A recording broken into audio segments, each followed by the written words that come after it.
Alam nyo na, napakadami. Nakakaloka. Ay, naku.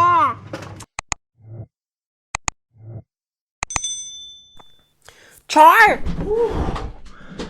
Ay, Diyos ko.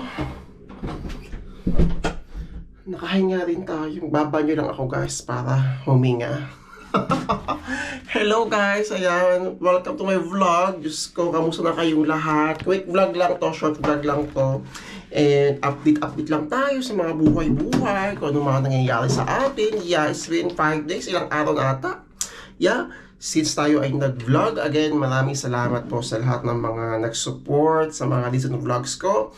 Yes, and if you haven't yet subscribed, and if you are new to this channel, please help me to reach 14,000 subscribers. Maraming salamat po. Ay, andito ako sa banyo ng store.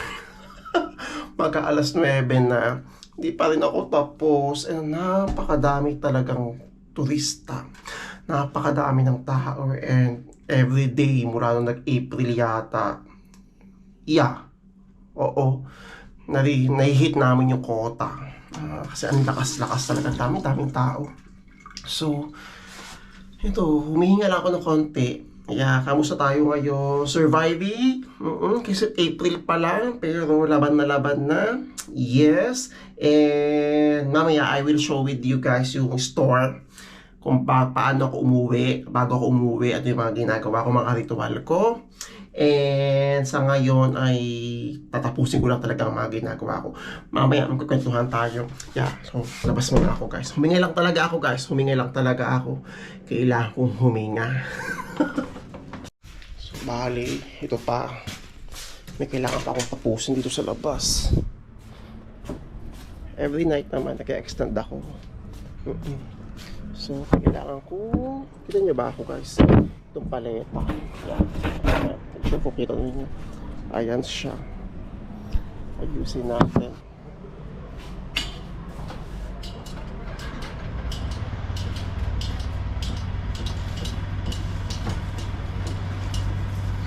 Sure po kita niyo ako, guys. Wait lang.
Magka-close na ako.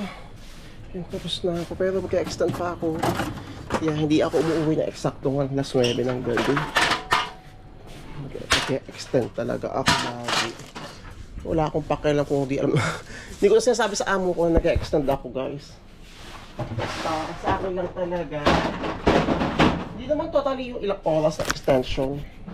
Oo, talagang pagpasok na ng umaga, plakado. Ayoko kasi, alam yun, after a very long tiring day, ayoko nang may masasabi, diba? May makitang mali. So hanggat maaari, hanggat kaya ng powers ko, hahanapin ko yung mga dapat kong hanapin. Pero di naman to the point na ilang oras sa extent. Yeah. So, maglilinis lang muna ako neto. Mag-ritual ulit ako. Tapos mamaya bago ko umuwi, pakita ko sa inyo yung ginagawa ko. Okay? See you later.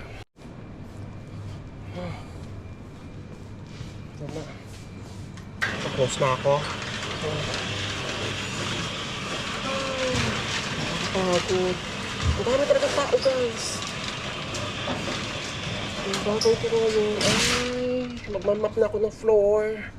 Tapos, bago ako mag-iikot muna. Papakita ko sa inyo. Oo. So, ito, ayan. First na ginagawa ko, check ng salami. Pero ang mga to ay dapat araw pa lang. Mga 5 p.m., 4 p.m. ayun. Tsaka mga expired. Ito yung mga alak natin, mga drinks, mga gulay. Yes. So, talagang alam nyo na, napakadami. Nakakaloka. Ay, naku.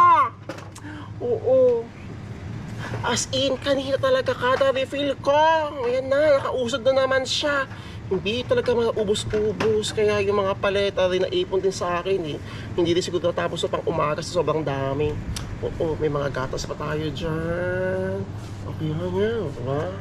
Ayun, kasi na-refill ko na to. Talaga ayos-ayos na bago ako umuwi. Yeah. Ayan. Tapos, ating bakery. Wala na, ubos na. Yeah.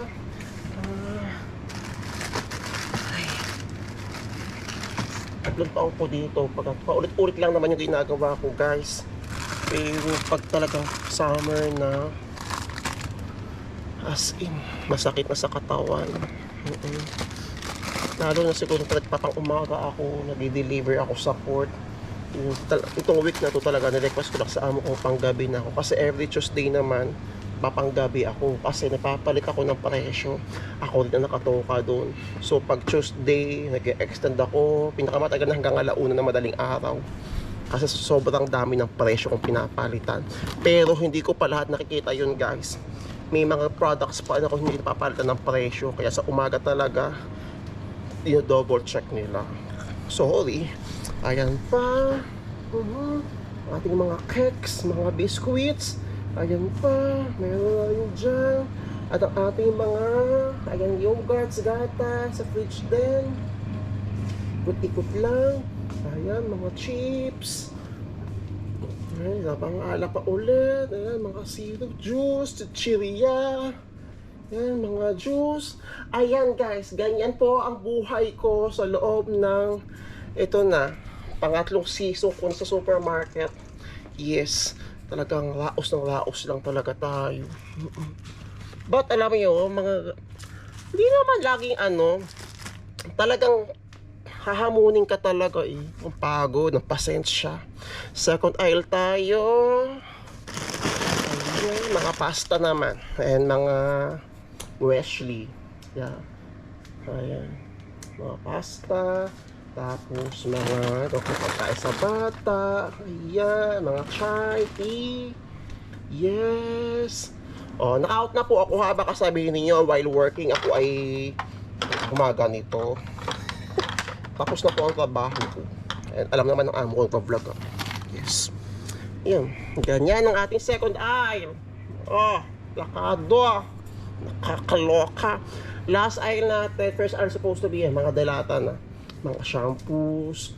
O anik-anik pa. Yan, mga pakain sa pusa. No. Ganyan. So, ito yung buong area ko. Dalawa kami sa gabi. Pero, grabe. Talagang init talaga yung ulo ko sa ang problema ko lang sa mga kasama ko na minsan dito ay ang talaga mabreak talaga, mayosi talaga sila, which is iniintindi ko talaga yun kasi normal sa kanila yun. So muna ako, guys. Tapos usap tayo habang nagmamap na lang. Oo, mag-checkahan na lang tayo habang nagmamap. Baka i-request ko ulit sa amo ko pang gabi ulit ako next week. Oo. Kasi naman nakakaloko pag yung schedule ko dati basta every Tuesday talaga napapanggabi ako. So ngayon Yung kasama ko sa gabi kasi rendering lang naman yan. Pupunta ko siya trabaho. So, ang gabi na lang ako. At to be honest guys, sanay na naman ako sa trabaho. Na ang pinaka-challenge is yung camera ko. Ito pala. Hindi ko alam yung mga nangyayari. Ano ba yan? Ang pinaka-challenging lang talaga, pinaka-nakakapagod sa araw ko palagi, minsan katrabaho. Oo. Yung trabaho kayang-kaya, pero minsan yung katrabaho talaga ay sobrang doon ako pinaka-challenge. Yes. Pag ganito, mga normal na araw, kaya pag matulabi ako, nakauwi na ako mga 9:30. Yes. So, yung mga extend ko ba binabayaran, actually, hindi ko talaga sinasabi sa amo ko na ako ay nag-off mo, nag-extend ako. Oo. Basta ang gusto ko lang talaga kasi guys, hanggat maaari, hanggat ko ano yung kinain ng powers ko matapos kung kapit ko matapos. Yun. Ano lang sila masabi ko.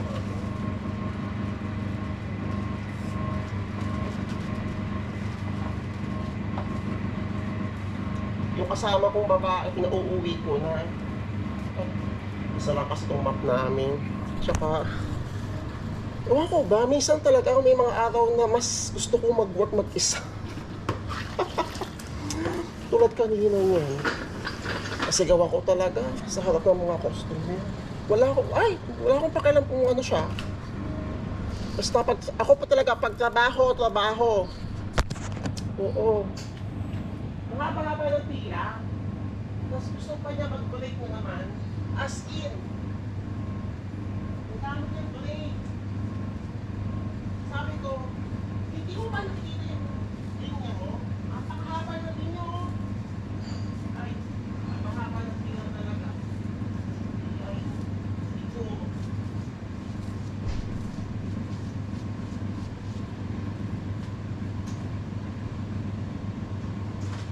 Kaya sa mga pag-uwi ng supermarket, yes. I know naman, yung mga card na yun, for sure. May mga experience kayo. Hindi na bago sa inyo yung mga magiging pagkakaguli.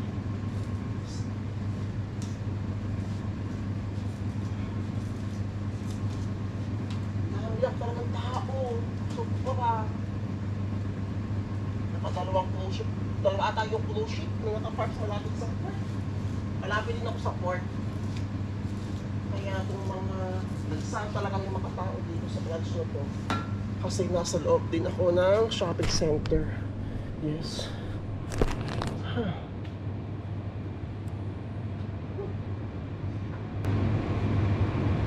Oh, ay natin yan. Yan. Ang pinagkain.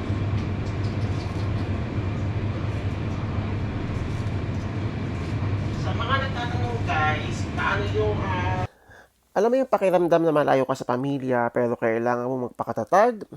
4 years na ako dito sa Croatia bilang store attendant. Hindi naging madaling lahat, oo, lalo na yung language barrier, homesickness, at yung pagod sa araw-araw na trabaho. Minsan pakiramdam ko, mag-isa lang ako, pero natutunan ko maging matatag. Araw-araw nakikipag-usap sa iba't ibang tao, kahit hindi pareho ng wika, umingiti kahit pagod, kumakayod para sa pangarap at para sa pamilya. At sa loob ng 4 na taon guys, hindi lang trabaho ang tutunan ko, kundi kung paano lumaban sa buhay. At hanggang ngayon, nandito pa rin ako lumalaban, gumagawa ng content. So salamat po sa yun po mismo ang magsuserve as your visa. And ang renewal process po niya, don't worry, ay aayusin ang amo ninyo, ang mga employers ninyo. Sila ang bahala sa mga documents. Kumbaga, kasama siya sa proseso ang amo ninyo. Yes, nakakapagod. Lang ko ng map guys. So, sa May, I think, first week ng May yata, ang mga supermarket kasi dito pag winter hanggang 9 p.m. lang. So, mag-open na kami hanggang 10 p.m. So, ang pasok ko na noon ay 2:30 hanggang 10 p.m. Then yung pang umaga, 7 a.m. hanggang 2:30 ng hapon. Yes.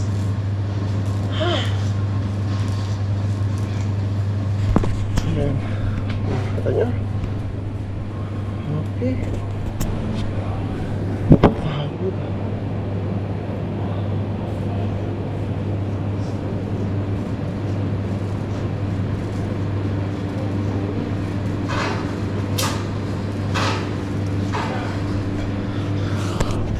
Map lang ako guys ha. Wait lang. Wait, uwi na ako! Tapos na ako guys.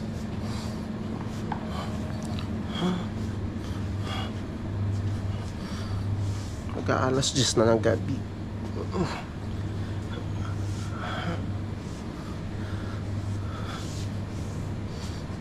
For the content.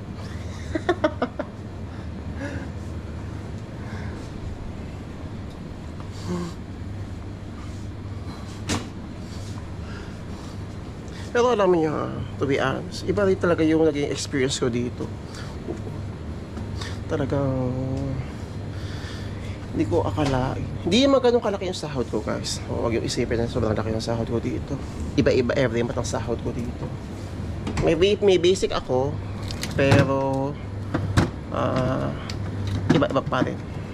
Pag na-reach yung quota, nakita naman yung quota, may pa-bonus, ayan. Tapos yung mga Sunday na duty, magkakaroon ulit ako ng Sunday na duty for sure. Mga next month yan, pihado. But ang dami ko talagang natutunan. Akala ko dati yung mga trabaho sa supermarket na ganito, parang ang easy-easy lang. Hindi pala. Katawan din talaga ang puhunan mo dito. Lakas ng katawan. And dito masusukat yung kung gaano ka practical, kung gaano kung paano dito masusukat yung diskarte mo, kung paano ka willing matuto, lalo na ng language. Kasi to be honest, kailangan mo talagang matuto ng lingwahe. Yes, maswerte pa lang talaga tayo na hanggang ngayon, I think hindi pa totally implemented yung A1 na exam sa pag-renew ng mga TRC. Pero kahit hindi pa requirement yun guys, kailangan yung matuto ng lingwahe. Kasi hindi talaga English ang primary language dito. Maswerte talagang maswerte yung mga binibigyan ng pagkakataon ng mga employers nila na makapasok sa school, diba? So, yung binili kong book sa Zagreb, nagagamit ko naman siya, pero as in, talagang hagya na ako makaraos. So, wala pa ako atang 10th page. I-review ko. Kasi pagod talaga ako. Pero, nakakaraos naman ako everyday. Kasi, isa sa mga reason guys, tapos na ako, bakit ko gustong matuto ng lingwahe nila. Ayan. Bigay na customer, bakit sweet niya? Ay, syempre, ilang taon na rin ako dito. Ang goal ko rin, nakapag-apply ng long-term residency. So, next year, 5 years na ako. Kung bibigyan ako ng pagkakataon ni Lord. Kung mabibigyan ako ng pagkakataon na ma-reach yung long-term residency TRC ko. Hopefully, diba, sa mga kakabatch ko dito, ayan, 5 taon na tayo next year. Diba, kung ano man yung ibigay, ipagkaloob sa atin ni Lord. Sayang din naman yung advantage, yung perks din. Kahit walang passport, pero yung perks nun, diba, mas madali kang makakalipat ng trabaho, parang talagang literal na resident ka na ng Croatia. So, pipilitin ko na makuha yun. Kasi hindi lang naman ako nagpunta rito para lang magtrabaho, makaipon, diba? kung may pagkakataon dito na magkaroon ka ng residency, i-grab natin yun. So mag-aayos lang ako guys, and ayun, hindi ko napahabain tong vlog. Pinakita ko lang sa inyo yung ginagawa ko tuwing gabi. Kasi di na ako makakapag-vlog sa daan. Sobrang dilim, hindi nyo din naman ako nakikita. So na-close ko na yung store, okay na siya. Yes, and then yung mga ilang vegetables, ayan po, ay inilalagay ko dito sa fridge.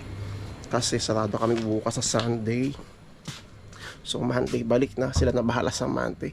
But try ko pa rin mag-request na magpanggabi ako. Kasi mahaba yung pahinga, and yung katawan ko ay medyo nasasanay na sa panggabi na pasok. Ayan, so maraming salamat sa pagsama sa pagko-close ng store. If you have any more questions or suggestions, comment nyo lang. Malay nyo yan ang ating maging next content sa ating channel. Again, maraming salamat po. I hope na nagkaroon kayo ng idea sa mga ginagawa ko dito pag pauwi, and I hope na tayo po ay makita-kitang lahat dito sa Croatia. Good luck and see you soon mga kababayan. Love you. Thank you. Anong magagawa?